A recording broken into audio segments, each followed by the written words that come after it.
Directly indirectly अगर हम Russia का ऑयल लेंगे तो 25% लगा देगा।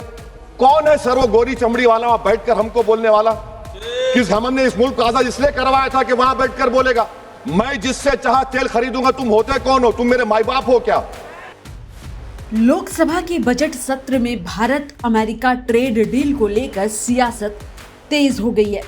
AIMIM सांसद असदुद्दीन ओवैसी ने संसद में इस समझौते की खुलकर आलोचना करते हुए कई तीखे सवाल उठाए।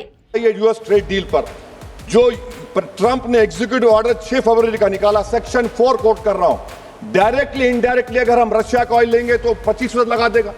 कौन है सर वो गोरी चमड़ी वाला वहां बैठकर हमको बोलने वाला?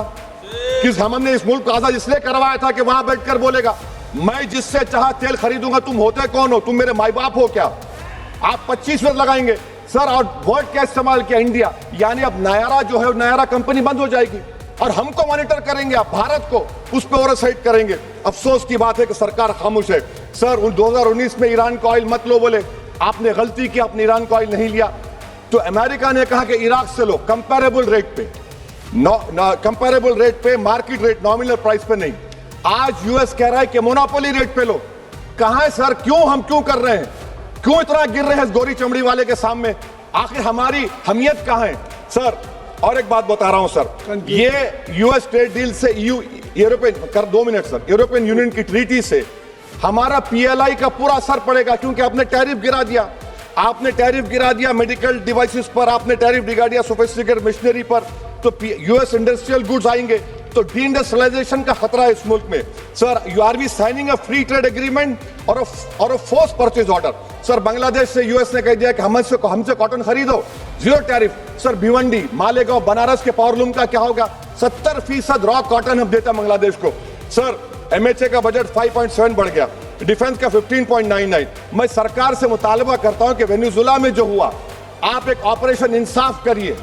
ऑपरेशन इंसाफ के तहत हाफिज सईद, मसूद अजहर, लखवी को घुस के लाइए भारत में, तभी इंसाफ होगा सर। जब तक खत्म कर रहा हूं सर, हम कुलभूषण यादव को भूल गए। वो कुलभूषण यादव उसको ICJ में रुकाया। आखिर हम कब लेके आएंगे कुलभूषण यादव को? वजीर आजम इजराइल को जा रहे हैं, मैं उनसे ये मुतालबा करता हूं कि वो गाजा को जाएं, 15 मिनट जाकर देखें, 60,000 फलस्तीनों खत्म कर दिया गया। और नेतन्याहू पर ICJ का अरेस्ट वारंट है, ICC का, और ICJ में केस चल रहा है सर। तो मैं आपसे मुतालबा करता हूं कि वजीर आजम गाजा के बारे में देखें। मैं ज़ायनिज़्म मुर्दाबाद बोलता हूं, भारत जिंदाबाद। इनकम टैक्स के बेनिफिट मिलती थी हमारे फौज के सिपाहियों को जो विकलांग थे, आपने इनकम टैक्स बेनिफिट छीन लिया उन लोगों को। ये कैसा इंसाफ है आपका? बताइए। जो फौजी सर्विस में है, अरे प्राइम मिनिस्टर अगर एक ट्रेन की झंडी दिखाएंगे तो उससे बढ़ के पैसे खर्च हुआते, तो आप क्या बचा रहे सर?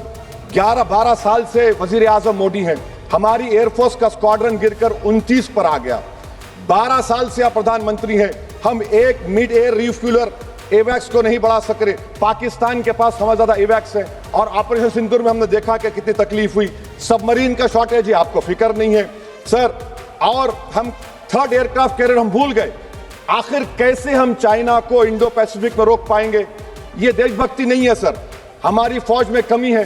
क्या ये मुल्क इतना कमजोर हो गया कि हम अपनी फौज में बच्चों को भर्ती नहीं करा सकते? अग्निपथ स्कीम का रिव्यू होना चाहिए। अगला स्टेशन आपकी मनचाही मंजिल खुशहाली है। खुशहाली के दरवाजे चारों ओर से खुले रहेंगे। किसान इंडिया के साथ यात्रा करने के लिए आपका धन्यवाद।